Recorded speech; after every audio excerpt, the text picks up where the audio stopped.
What is up, my Storm RighteousRaikou, discharging you another episode of This Week in WWE Podcast, joined by ya boy Conscious. Hello. So this week we had, in addition to Hell in a Cell, in addition to Raw, SmackDown, the usual lineup, we also had Hell in a Cell. But first, before we get into that, we actually have some news out of WWE that I found out relatively recently, within the past couple of days. So the first news story that we're going to talk about is Neville reportedly wanting out of his WWE deal. A lot of rumors are speculating that he's not feeling like he's being used right, and the Cruiserweight division is just he's just done with everything essentially. The thing is, Neville he went from NXT, where if you were good at you were a good worker, you could make it big.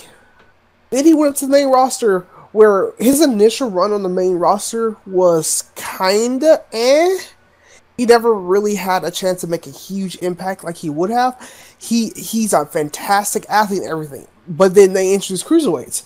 And everyone knew he was going to be cruiserweight. Everyone knew it.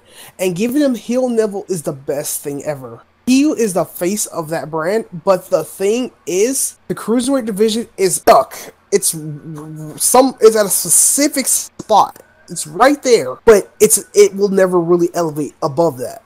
Yeah. Cruiserweights can put on great matches, they can highlight shows, blah blah, but they will never be the type of thing that Neville could do. For example, go ahead. I was about to say that the thing is, as much as I hate to say this, Enzo actually elevated the Cruiserweight division to a main event status just because of his name. And it's me eating my words because I despise him being champion. And we'll get to that, but because there's news surrounding that. Besides him having backstage heat. Because he's a paper champion in of itself. And then... The thing is, I think this whole Neville thing has been the talks for a while. For a lot longer than people think, yeah. And with Enzo Amore coming up, we needed some way for someone to take the championship off Neville. And the thing is, Neville had already ran through most of the cruiserweight division himself. He didn't run through Grand Metalik. Relevant cruiserweights. Yo, to be fair, besides the Cruiserweight Classic, how relevant has Grand Metalik been? Honestly, I want to say it's not exactly his fault because he puts on a fantastic match. No, it's not his fault at all. It's WWE writers' fault. They haven't utilized him very well. Just like it was an issue with TJP for the longest time, had problems with not being utilized right. And he's an excellent... the Cruiserweight division has so much talent in one small area, and they're not tapping into it. As a side note, they have more big talent coming in sooner or later as well. And I'm throwing a name in there, but we'll get to that once we talk about NXT, because you know exactly who I'm thinking about. I know exactly who you're talking about. He's going to fit perfectly as a Cruiserweight.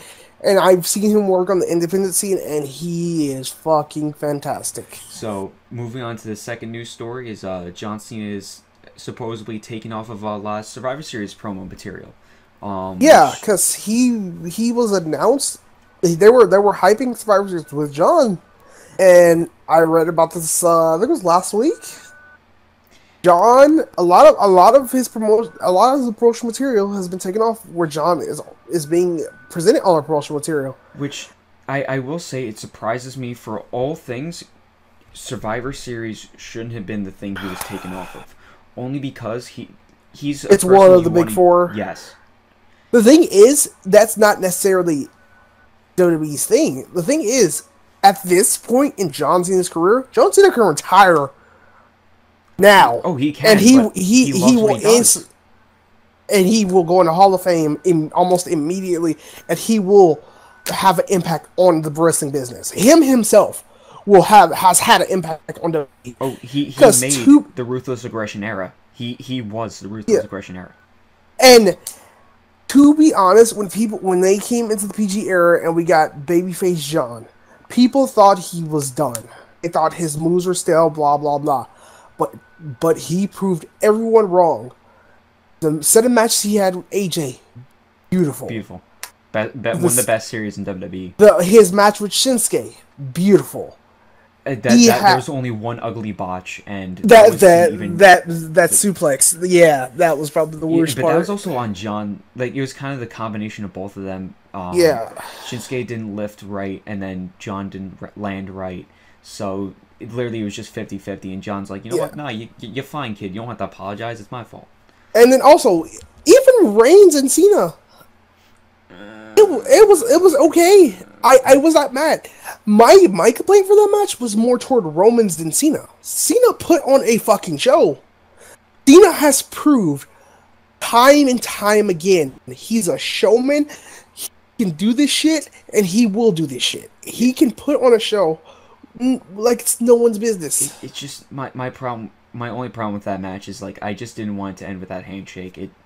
That's. Oh no! Just, you knew that's it's gonna happen. You knew it. It was gonna happen. I know, but that's my gripe. Because he had to pass the torch to someone. And he should have passed the torch to Jinder Mahal. I hope you're listening. No. We don't talk about Jinder. No. He should have passed the torch to Zack Ryder. You know. I love Zack, but no. Yes, come on, he's your boy. To be fair, like, he kind of did this twice, actually. He did it twice. What did he pass the torch to AJ, and then he passed the torch to Roman? Yeah. In which, if speculations are true, we might see AJ on Raw soon enough. It's going to be after Mania. In which, to be honest, there's only one feud I really want to see. Yo, AJ and Jinder and Rusev all in a triple threat match? No. I want to see AJ and Finn. I can get down with that. Preferably, this is my preferred thing to happen. AJ and Braun Strowman? Actually? No. God, hold on. You know that could be a decent match. Yeah, no, I wasn't going there. My hope for this, AJ goes to Raw. Him and Finn have a feud going on. Anderson and Gallows are right there too. Keep them on Raw. Are we going club route or Balor club route? Which way are we going? I would say go. I don't know, but we need to go one of the two routes because Anderson and Gallows need something. And to be honest, give them fucking AJ. Thing is, I don't know about that because I would. Because I would. I just figured out an idea. So this is dream booking, but Shield versus the Club, AJ Styles, Finn Balor, and then Carlson and Anderson versus the Shield. Well, that's also I was thinking. I think the Shield might end up having another member soon enough, maybe. Who would that be? I have no idea, but think about it logically. Oh wait, that's right, because of the TLC match. The 4-on-3 handicap match. Yo, what if it's a hard? I think it's Matt Hardy.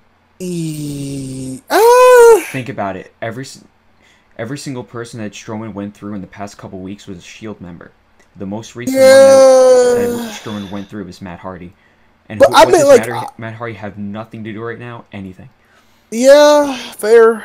And then the last news story, before we get into the huge week that we have, is Shane O'Mac is injured currently with neck trauma, fractured ribs, and dislocated shoulder from jumping off the cage wrong because he's an idiot. Yep. People were speculating when he fell. Compared to his WrestleMania spot, this spot looked a lot more different, and they were right. If you look under the table when he hit, the crash pads were there, but it looks like I think he might have went a little too far back. I didn't even hit the backside of the table.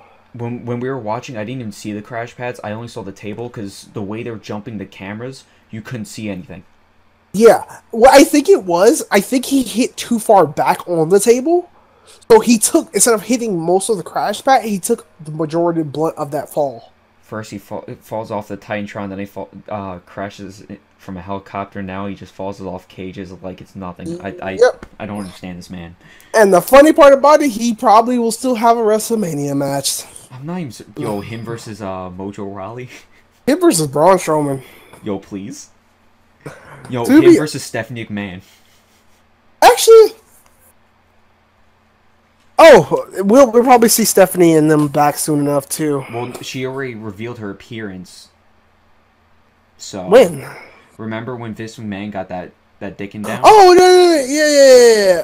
No. I meant like those Stephanie and are gonna be back on TV themselves. Like I know, but it's not like it's gonna be a surprise anymore. Like we already know. Actually, I think it's gonna be after Survivor Series. Because if I'm not mistaken, at Survivor Series, I think there's another switch around, and apparently Kevin's supposed to be going back to Raw, where he's supposed to be building up a feud for him and Triple H at Mania.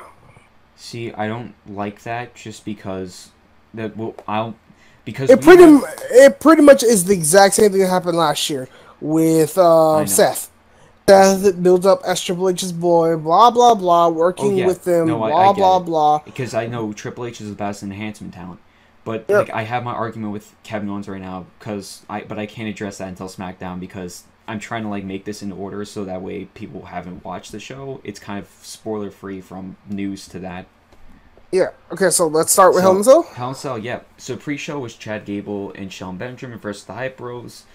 It was honestly. It was alright. I'd say it was decent. Gable and Benjamin got over. They honestly are a great tag team together. Yep, I agree. It's because they both are amazing athletes.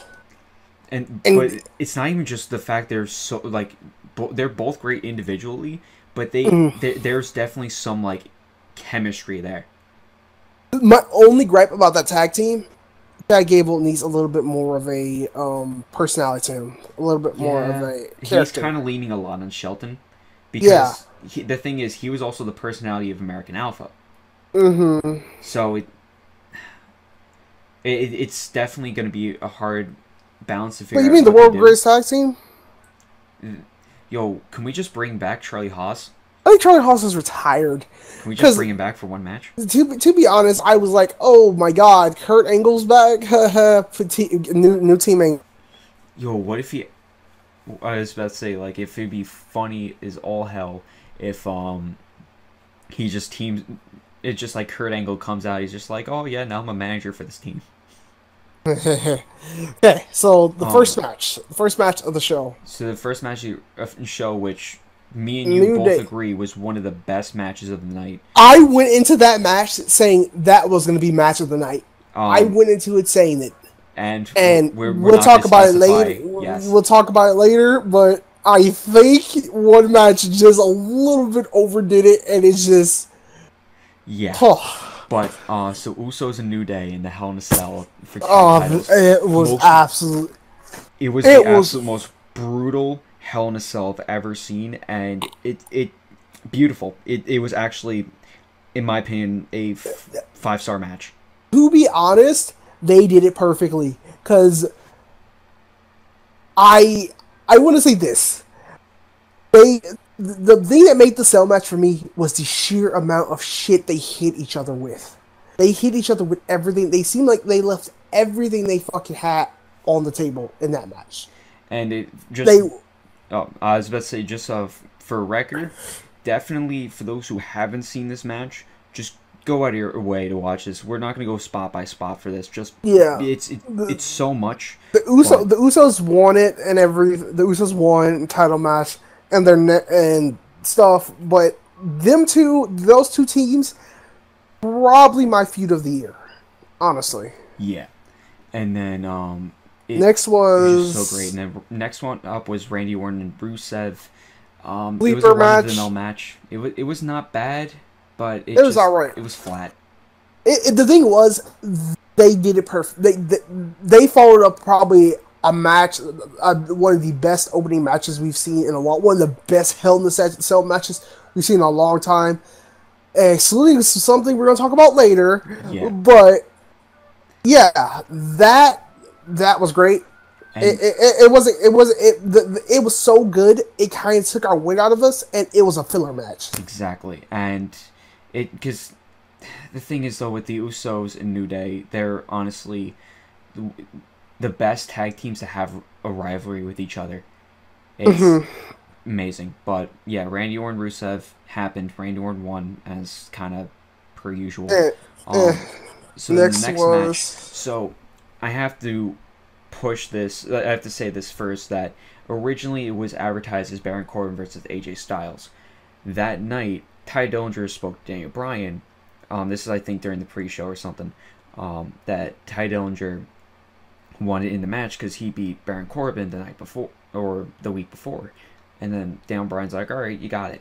So then it became a triple threat match for the US title, which was Baron Corbin, AJ Styles, and Ty Dillinger.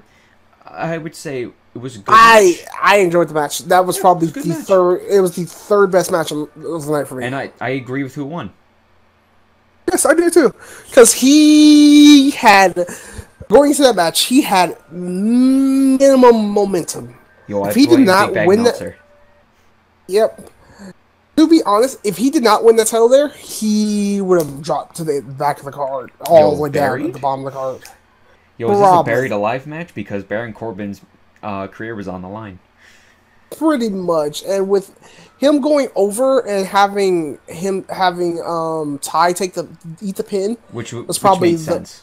Which was probably to set up the rematch on SmackDown, which we'll get to in a little bit. Yep. But it worked out good. They had a good match. They had some good moments. It was a good back and forth. Really good. Like, there's actually some decent spots, and like they worked that triple threat. It worked out perfectly for timing. One of my favorite moments when I think Ty hit the tiebreaker, wasn't it? Didn't he hit the tiebreaker? I think so. And AJ Pele kicked him into a pin. Yes. Beautiful. I very much enjoyed that spot. Because if Ty had won, I probably would have lost my shit.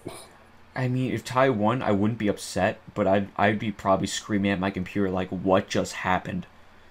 No, I would have screamed because of the whole sequence. Because he hit him with a tiebreaker and Pele kicked him into a pin. That would just make the entire thing for me. So the next match was Charlotte Flair versus Natalya for the women's title. It was definitely one of the weaker matches on the card. And then Natalya won by disqualification, so that sets up for the feud to extend to probably, it's going to be Survivor Series. That's going to end that. Yeah, I didn't watch that match myself personally because I was doing stuff. Yeah, I tuned out a little bit, but I still tried to stick through it. It wasn't really anything too special. Even if you're a fan of either one of these women, it's not their best. It's a disappointment because their NXT match was 10 times better than this. Yes, completely agreed. But at the same time, you know what? It's good they didn't give us 100% yet because it extends the feud more. Yeah, and then next it was the disappointment of the year. Jinder Mahal with the thing is, I'm not even mad. The thing that makes me mad is not even the fact that Shinsuke lost. It's the fact that Singh Bros every single time. No, not even that. It's the way Jinder won. Good. By the time he got the finisher in, it seemed kind of a clean win. I hate it. He missed the Kinshasa. He missed the Kinshasa.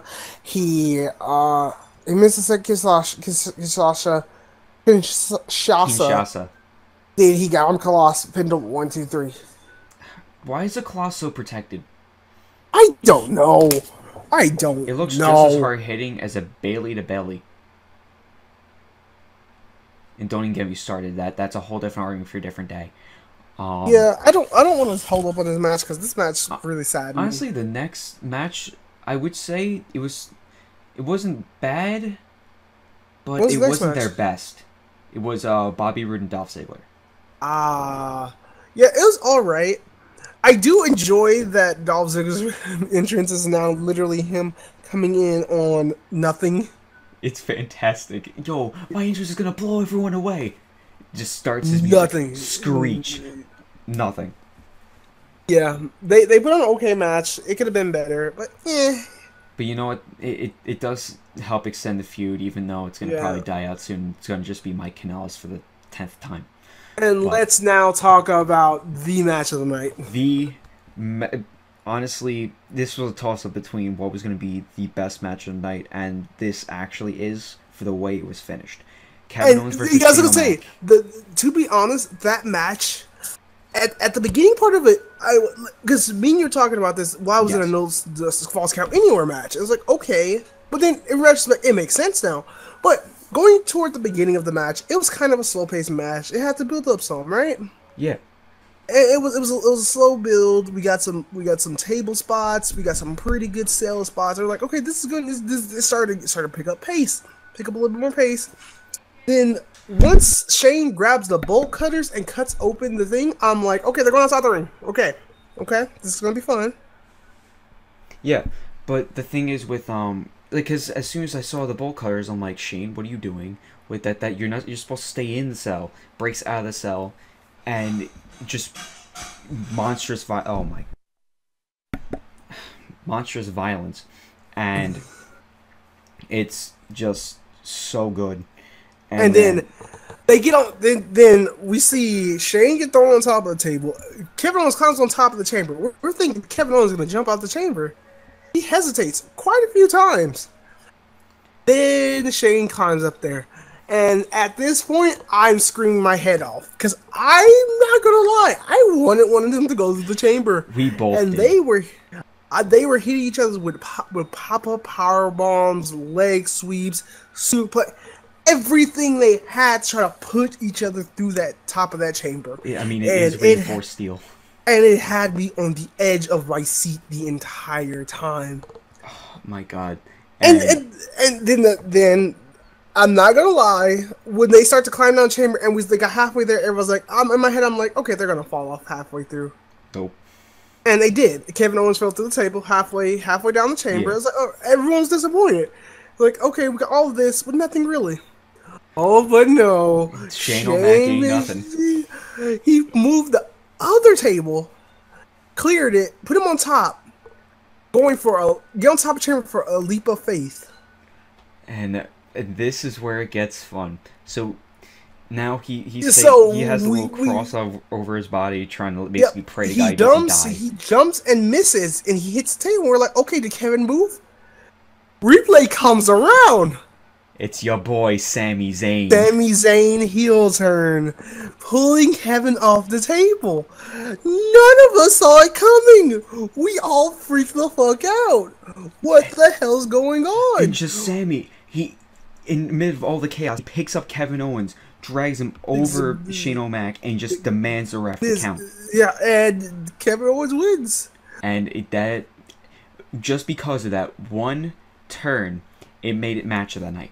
To be honest, if he had missed, if Shane had just straight up missed it, and Kevin put him that way, New Day would have won it. That match would have been okay for me, but it wouldn't have won match of the night for me. Like I still say, even if it didn't use the Sami Zayn thing, I'd still say it would have been at least like a 4-star match. Yeah, I agree. It was still a good match. Sami Zayn, when we got the Sami heel turn, it just kind of pushed me over the edge. Finally doing something with Sami. That's actually overall of the pay-per-view.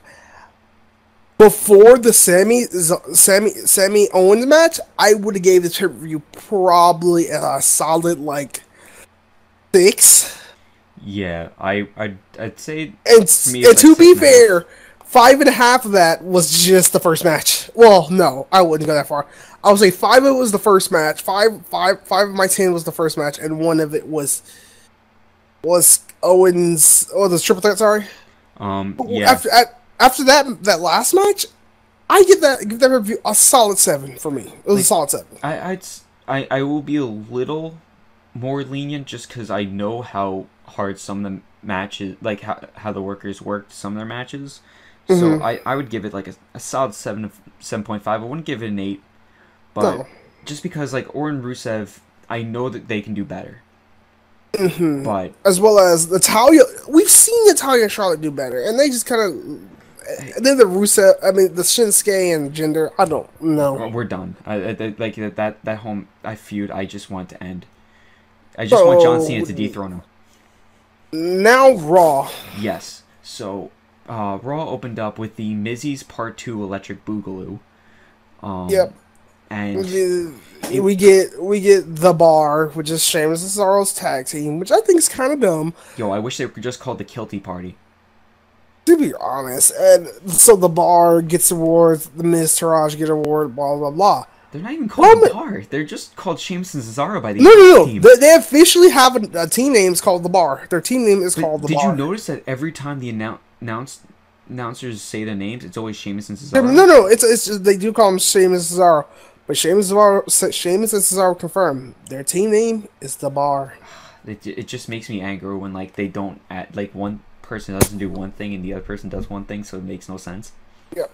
But so we get Roman interrupts them and he cuts a promo saying, "Hey, they're talking about the speculation of the Shield," and then what do you know? Dean Ambrose and Seth Rollins joins him, and they march to the ring. Yep, they marched to the ring, and they took out The Bar and Curtis Axel. They took out The Bar, the Miz Taraj, and then the Miz ate all three finishers, and then yeah. Is that what's called the Super Powerbomb? Yes, because they were the Hounds of Justice. So the triple finisher was called the Cerberus Powerbomb. Okay, so yeah, he ate the Powerbomb, and they had the whole hand thing in the middle, and the Shield. We got the Shield, and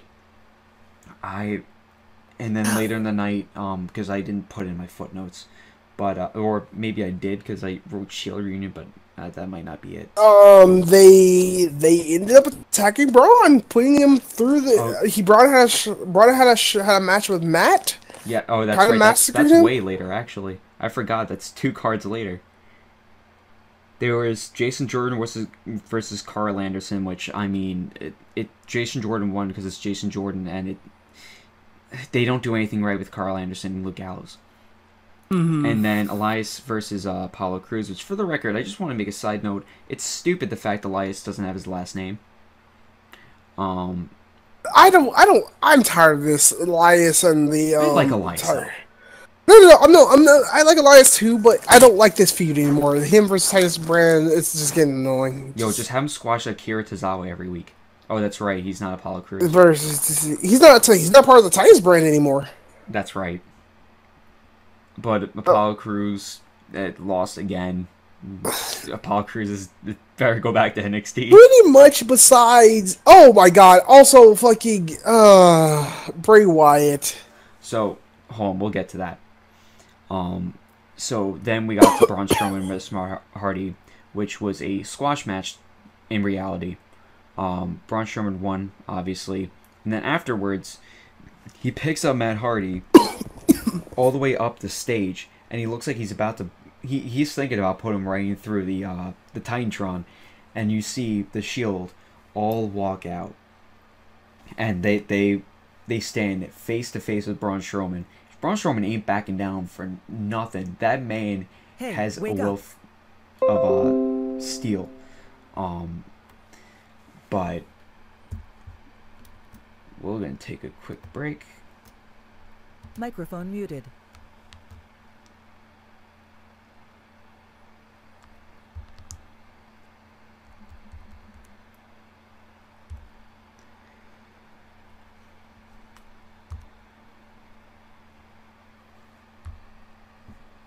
Chris. Microphone activated. Yes. Come back, sorry. Alright, so back to what we were talking about. So, they're on the stage, going face to face with Strowman, not backing down. And then the Shield just straight out go after Strowman. Strowman fires back at 2 of them at a time, but then eventually numbers are too much. And then eventually they set him up for the Service Powerbomb on the announce table. And after that, they do the Shield fist bump right over him, and that leads to another thing. So backstage, Miz is all being Miz to Kurt Angle, talking about how Shield said that they'll fight 4, 5, 6, 7 people, it doesn't matter. So he says, So he wants to make it a 4-on-3 match, and Kurt Angle's like, fine. And Miz, he's like, alright, so who's your partner? And Braun Strowman just bursts down the door and just is Braun Strowman and just looks like a monster and just walks out. So we get Braun Strowman in the Miz Taraj versus the Shield and in a TLC match at TLC. Well, no. It's not the Miz Taraj. Oh, it's the Miz in the bar. That's right. Yeah, the Miz Taraj. I don't know why they don't just use the Miz Taraj, but alright. At first I thought that's what it was looking like, where they're gonna just have like the bar and the Miz Taraj, so it'd be like 5-on-3. Yo, it's Maurice is there too, so it's like 7-on-3. Well, no, she won't be on TV for a little bit. That's right, because of the baby. You're right. Because WWE typically stays away from divas who are pregnant. That's why Maria Kanellis hasn't been on TV. She's pregnant as well. Oh shit! Even though she's like one of the best managers. But yeah, I don't. I'm gonna hold out my feelings for this match. Like, sure, I feel good for having a Shield reunion, but I don't know how to feel about this. Because the thing is, nothing's on the line. In a TLC match, there should be something on the line. No title or anything is on the line. There will be eventually be something. We're gonna see Roman Reigns take the title away from Yeah, but like right now, it's not advertised for any like reward. You know what actually makes me sad though? What? If Roman when when Roman wins the IC title, he'll be the next Triple Crown champion in WWE history. Yo, I'm just waiting for Zack Ryder to be Grand Slam champion. He just needs a world title. That's all he needs. Hashtag make Zack Ryder relevant again. How much does Zack Ryder weigh? Probably enough to be a 205 Live champion. I was like, he should go to 205 Live too. That I'm thinking about. He still wouldn't be a Grand Slam champion if he wins Cruiserweight Championship. You have to win a world title. No, I know that, but I mean, like, have him win a world. Yo, have him take away from Jinder, confirmed. Oh my god, I would cry. I don't even care if he keeps it for one day. Just let him have the title for a day. What if for a WrestleMania match, it's Jinder Mahal versus Zack Ryder for the championship? Zack takes it away for a day, then have Shinsuke and Zack, Shinsuke a triple threat match. Have Shinsuke go over in the triple threat match, and then have I'd scream, right? Like, I would actually be angry. I'd be actually screaming at the TV in fury. Why? Because my boy Zack Ryder just had a moment of his life and got screwed out of it like WrestleMania. No! The thing is, that's what they do to Zack Ryder. They give him a title for a day, and then take it from him. No, U.S. title he had it for a while. And so did tag titles. Yeah. Uh-huh. U.S. title he had for like a couple months. But it just makes me mad. Because he's my boy. He's Long Island IZ. But anyhow, enough of me ranting on scenarios that won't happen. Brian Kendrick and Jack Gallagher versus Cedric Alexander and Mustafa Ali. This match was skippable. I mean, it's not like it was a bad match. It's a standard cruiserweight filler match. I forgot to squeeze in and mention that there was an Enzo promo I forgot to talk about, and he was basically complaining how he was attacked by Kalisto last week, and who was just signed to. Oh wait, shit! That was the main event. The title match, wasn't it? That's why I have to talk about it now. So there's a promo, and then Kurt Angle's like, you know what? Yeah, you're not going to defend your title at TLC. You're going to defend it tonight, against Kalisto, in a lumberjack match in the main event, which was fantastic.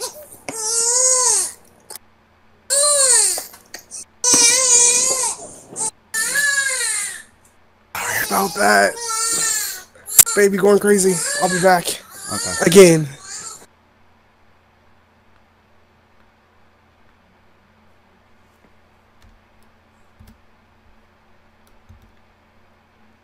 Huh.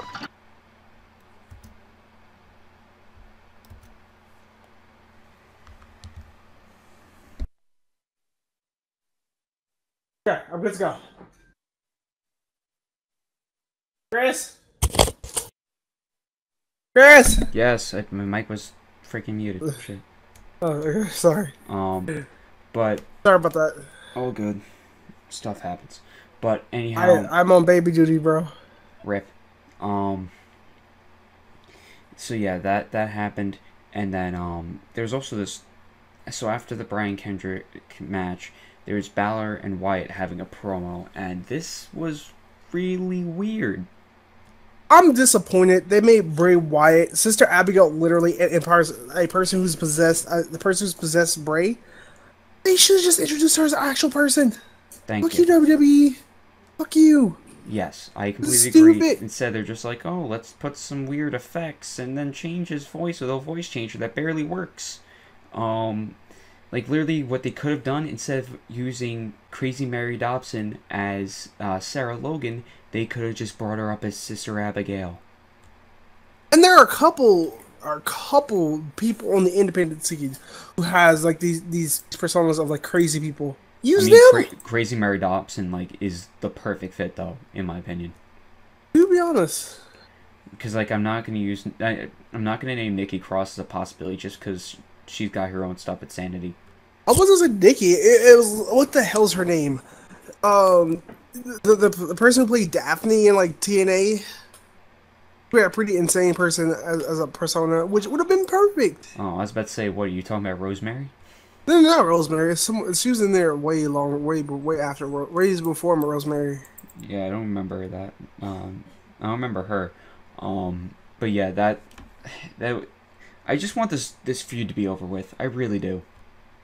Mm-hmm. It's going nowhere. Which brought us into a fatal 5-way elimination match. For contendership to face Asuka to lose at TLC. Yep, pretty much.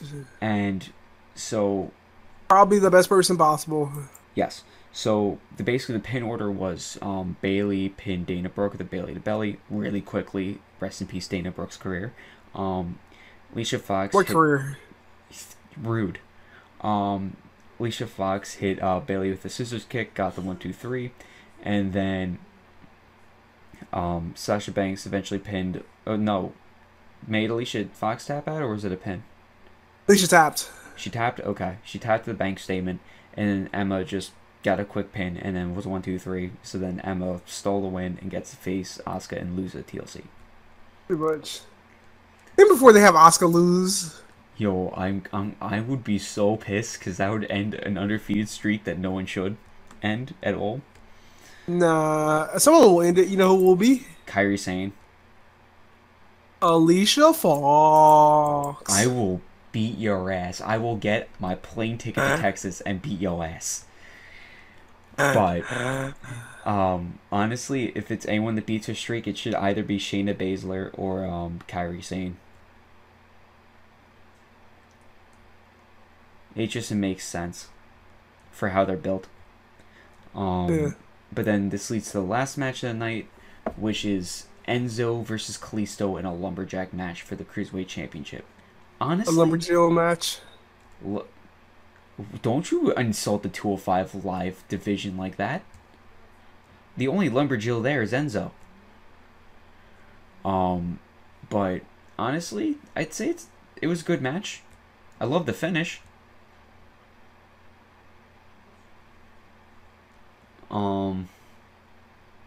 That match wasn't really. I think it set up a lot of shit, I guess. Yeah. And then one of the biggest close calls was Enzo hits his weird foot to face thing. I don't like it. It's Gail Kill's finisher. I know, but it's worse. It's infinitely worse. Yeah. Even Xavier Woods used to do it, but it was Into the Woods. It was so much better. Yep, and now he has the roll scholar, which is fucking fantastic. The honor roller. Oh, yeah. The honor roller was always a signature. Which was the... No, it's a finisher now. No. The honor roller was the corner clothesline. The rolling clothesline. Oh, no. No, that was right. His finisher is the roll scholar. He does a rolling DDT. Yeah, he's called the roll scholar. Yeah. Yeah, the rolling. I know the wheelbarrow facebuster. He also has that fucking insane elbow drop of his now. Yo, I mean, Consequences Creed. To be honest, that a springboard elbow drop off like the rope, off the Yo, middle, what off is the he, AJ middle. Styles? Pretty much. AJ Miles. But honestly, that was Raw. That besides like Shield and Kalisto winning the championship, because Kalisto is my boy. Oh yeah, I forgot to mention. Kalisto won the championship by hitting a avalanche Salido Saw off the top rope, and he was beautiful. Got the 1, 2, 3, and everyone celebrated because everyone hates Enzo. Not everyone celebrated. Everyone that wasn't a heel and or has heat with Enzo. Apparently, there's this thing where like all the heels are on Enzo's side now. Apparently, Well, because a heel sides with a heel. you know, remember at one time they all hated Enzo. Remember? Yeah, and they kind of still do, but this might just be character work. Enzo's got too much heat backstage. No. At this point, it's not even heat. It's literally that's what they want Enzo to do. He's doing the character they gave him, and he's working it perfectly. Yeah, except like the thing is, like his character is 24/7. Like the way he is in real life is his character on TV. Yup. Which, if you don't like Enzo on TV, don't meet your heroes, kids. So this leads us to SmackDown, which honestly, I think was kind of better than Raw. Yep, like always.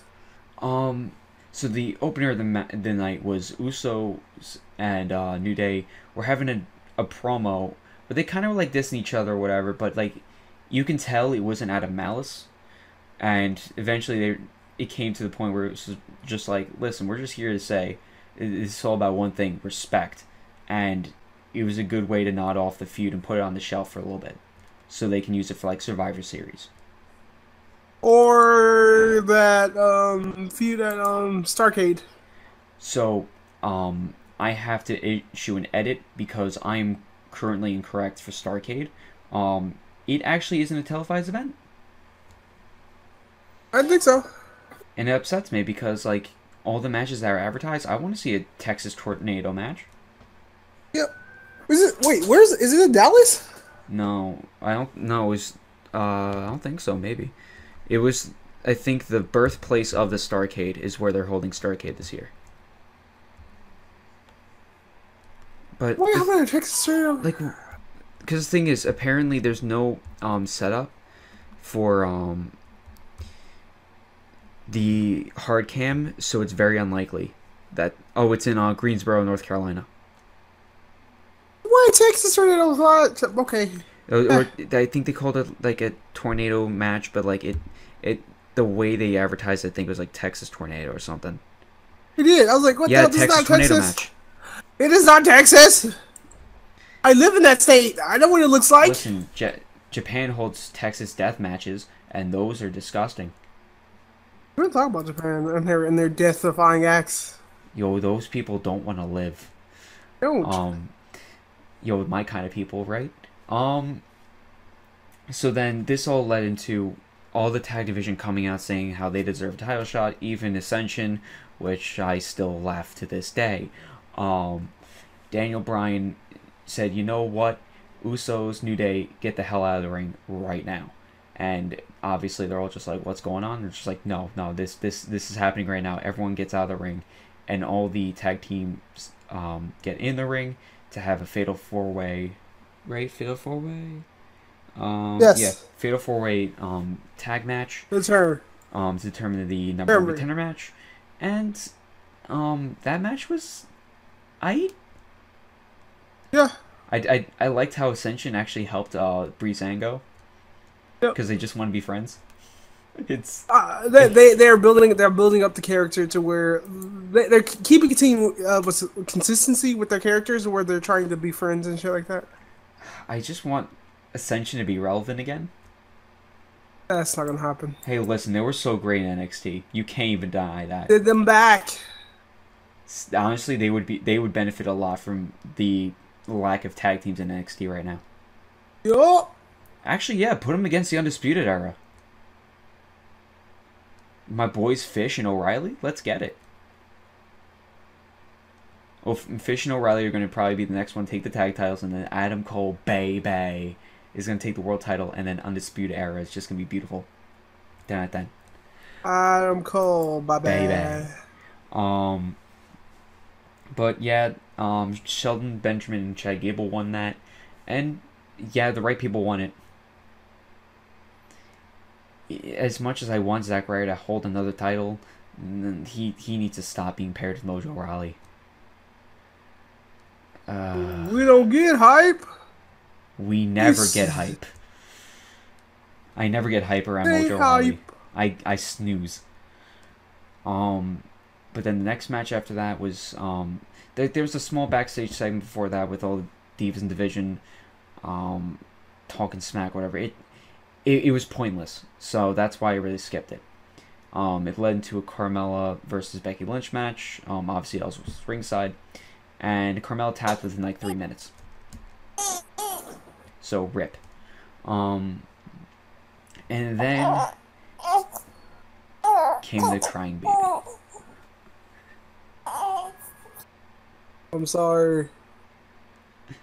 It's fine. It's funny at this point. Yo, he's crying the fact he's hearing Jinder Mahal. To be honest. Yo, I would too. So then we got the best promo of the night, which was actually it's probably the best segment of the night in general, was Owens and Zayn with their promo on their explanation on what happened in Hell in a Cell. I didn't catch that. What happened? What was the explanation? Basically, Kevin Owens was saying like, "Oh, I had like an out-of-body experience, blah blah. I thought I was gonna die, and all of a sudden, he's like standing at the pearly gates. Saint Peter himself put him to the front line, but then he said like, "Oh, you're needed back on Earth. That's where they really need you." So they sent a guardian angel named Sami Zayn, and eventually it's just a whole.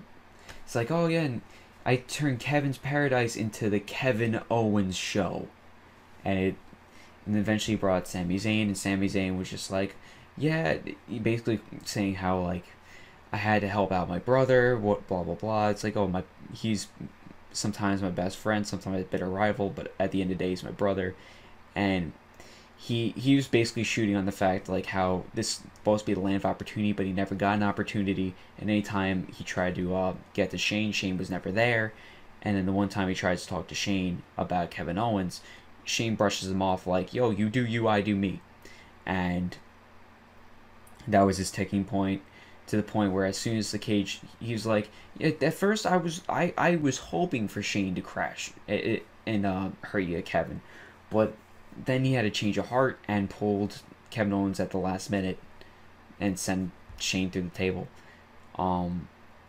Honestly, this is looking the up and up for Zayn.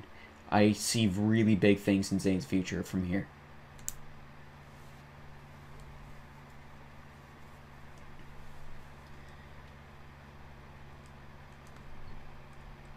But yeah, that was that.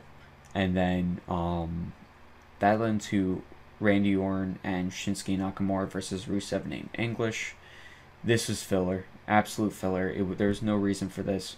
Randy Orton and Shinsuke won, but no one needed this. Not even the world champion was on the show. Like, I can understand Brock Lesnar not being on the show because it's Brock Lesnar, but if you're Jinder Mahal, you should kind of be on your show to show that your title actually means something, but okay. And then we get this promo for Luke Harper and Eric Rowan with new gimmicks called the Bludgeon Brothers. They are the Super Mario Brothers of the wrestling world. Kill me. I don't understand. I don't like it. Hopefully, this is obviously leading into the 2B whole thing with Fashion Files, which that means I was correct from the get-go that it was Harper and Eric Rowan. I still, when I saw AOP get pinned though at NXT, I actually thought for a second like, oh, maybe AOP is the one who's behind it, but my gut feeling was actually the right one the whole time. But I don't like it. Well, for what? the pretty much for SmackDown. Well, basically. And then Ziggler. It wasn't fantastic, but it was better than Raw. There's still 2 more things, which was the Ziggler and Roode promo, which just sets up the match for next week for a rematch. And then the last match of the night was Corbin and Styles for the U.S. title rematch. Honestly, it was still a good match. Yep. Like, there was actually a spot where he threw AJ Styles, like, off of the apron, I think it was either off the apron onto the floor or straight out of the ring onto the floor. Like, it was an impressive spot of just pure strength. Was it kind of pointless to have Ty Dillinger eat the pin and then Styles just to eat the pin clean later? Kinda, but it still worked out fine. Then we move on to 205 Live. Very missable considering most of the stuff is just recap what happens over the weeks. Enzo and Kalisto had a promo. Enzo was straight up hot fire on the mic, and Kalisto, he's struggling, but Enzo is all talk. He's nothing in the ring. Meanwhile, Kalisto is the exact opposite. He's being carried by and Kalisto's being carried on the mic by Enzo. Yeah. Like that's a good thing, at least with this rivalry, is Kalisto doesn't worry too much on the mic. He just has to worry about being good on the ring. Enzo has to do a majority of the mic work, but at the end it kind of offsets. So then one of the 2 matches of the night was Rich Swann versus TJP in a 2 out of 3 falls match. Honestly, beautiful, very good. It was a definitive end for the rivalry, and I didn't see it ending that way. Well, Rich Swann winning clean? Yeah, winning 2-0. Yeah. Like, clean sweep, I didn't think about that. I think they're about to try to revitalize TJP, which they need to do. Yeah, they do. Honestly, because to be honest, he's supposed to be a heel, but his music is not heel music. He needs new entrance. He needs new entrance music, and a new the one up thing is cool and everything, but that's a face thing. He needs to go full on heel. Yo, to be honest, take Big Cass's music. To be honest, they need to make him go full on heel. Yeah. That makes sense. I just don't want him aligning with Enzo. No, not at all. I mean, he could be a good tweener though, too. Yeah, but I don't see him being a tweener. I see him going full on heel. But yeah, in terms of just all out wrestling in this match, it was actually really good. Yep. And then the last match of the night was Kalisto and Mustafa Ali versus Enzo Amore and Arya Daivari. Oh, don't forget about the what's his face? The Drew Gulak came out and attacked Akira Tozawa. Oh, that's right. I did forget about that. Also, because he's apparently injured now. Yeah, is he really? Well, apparently, when I read quick that the neck WWE.com would release a statement, so he's probably not full on injured. It's probably a kayfabe injury, but yeah, he's probably gonna be off TV for a couple weeks. Also, Rich Swann furthering his feud with Jack Gallagher. I'm fine with this. Which I love Jack Gallagher. Heel Jack Gallagher is amazing. I loved him face. I just like him as a wrestler. I love his wrestling style. He's a very good wrestler. Yo, British strong style, my dude. Yep, he would be a great force to British strong style. Yo, all we need is Pete Dunne, my boy. Yep. Pete Dunne to 205 Live. Hell no, he's not even on a WWE contract right now. Yo, he's just gonna go on 205 Live one day. Even though that'd be upsetting, the Bruiserweight going to the Cruiserweight division. Oh boy, it's a Bruiserweight of the Cruiserweights. I don't think I think he weighs more than 205. No, though. He's 205. That's why he's called the Bruiserweight. Is it? And plus, I think he's billed lower than he's actually weighing. I'm actually gonna look it up how much he weighs. I'm almost positive. 205 is his build weight. Oh God. Bruiser weight. But yeah, Kirizawa currently out of action. And then Kalisto, Mustafa Ali versus Enzo and Davari. The match was deflating.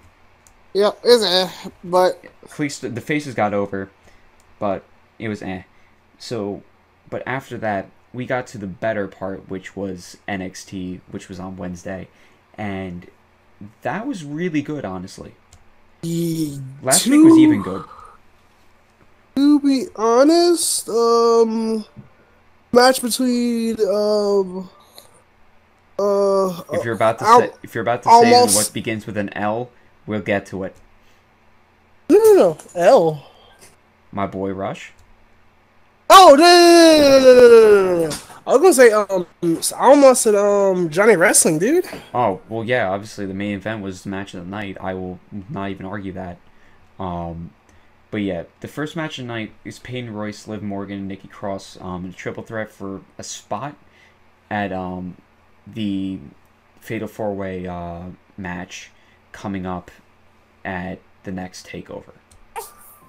It's Survivor Series weekend. And then Nikki Cross actually ate the pin from Peyton Royce because of an outside interference by some woman that was in the Mae Young Classic. I forget her name, but she was influenced by the Undisputed Era.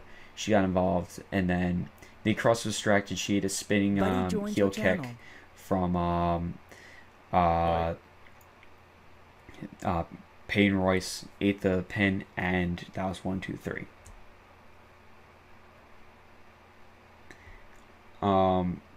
The match was alright. I mean, it is definitely good for a women's match, but I mean, it wasn't their best. Next match we had was Lio Rush in the Velveteen Dream. And Lio Rush originally was supposed to debut last week against Aleister Black, but then he got attacked from behind by Velveteen Dream, and he's all just like, yo, notice me, senpai, because Aleister Black is just there. I don't understand half the things that are going on anymore. But the match with Lio Rush and Velveteen Dream, honestly, it was pretty good, I'd say. Lio Rush got immense amounts of offense. It was all fast-paced from the beginning, but then as soon as Velveteen Dream got his offense in, it was one-sided from there. Finished it with what he's calling, everyone's saying, an impressive purple rainmaker, which is really high impact elbow drop from the top rope. Really nice, not gonna lie. So that was that, if Conscious wants to chime in. Yeah, I was gonna say, it's interesting that we have two people on the roster with amazing elbow drops as finishers, Kairi Sane and the Velveteen Dream. The elbow drop is fucking beautiful, and that is Velveteen Dream's elbow drop is for sure a homage to Macho Man. I think that's it's better than Macho Man's though. No, Macho Man had the best elbow in the game. I'm sorry, no, still Macho Man. It's a perfect. Yo, CM Punk had that Macho Man elbow drop for the longest time. Okay, next match was what? Lars Sullivan and Danny Burch. Squash match. Lars Sullivan. I'm just tired of seeing Lars Sullivan, honestly. Yep. So next was what? Yo, it's your boy Street Profits versus Damian Smith and Marcos Espada. Obviously, Street Profits won this, but I like Street Profits as a mid-card team. They are literally crime time. It doesn't matter. It's fun to watch. I was like, I like it. Because I want them fighting more. I want them fighting more serious opponents. Stop they're trying to build them up. They're just trying to build them up right now. Yeah. It's like what they were doing with Aleister Black. Yeah. It's all build up.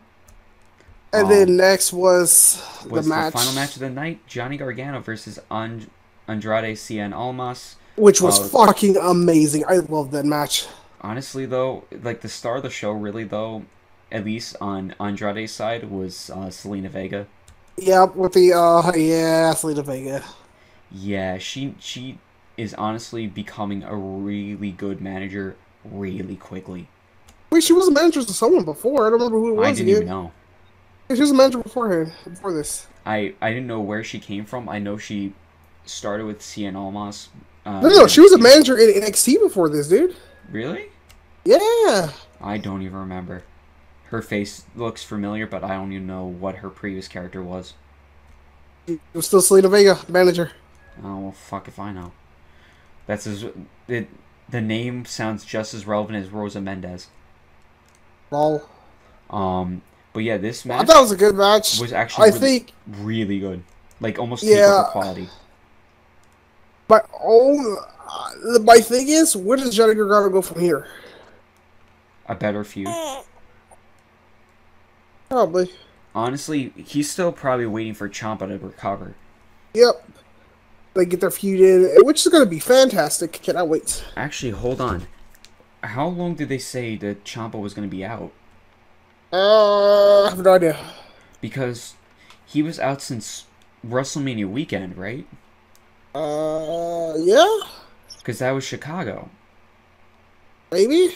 Oh, no, he was after... Yeah, that's right. He was at... it might have been SummerSlam? Was it SummerSlam? No, it was not SummerSlam weekend. It was before that. I'm trying to figure this out. Because, I mean, he's really active on Twitter. On just... But...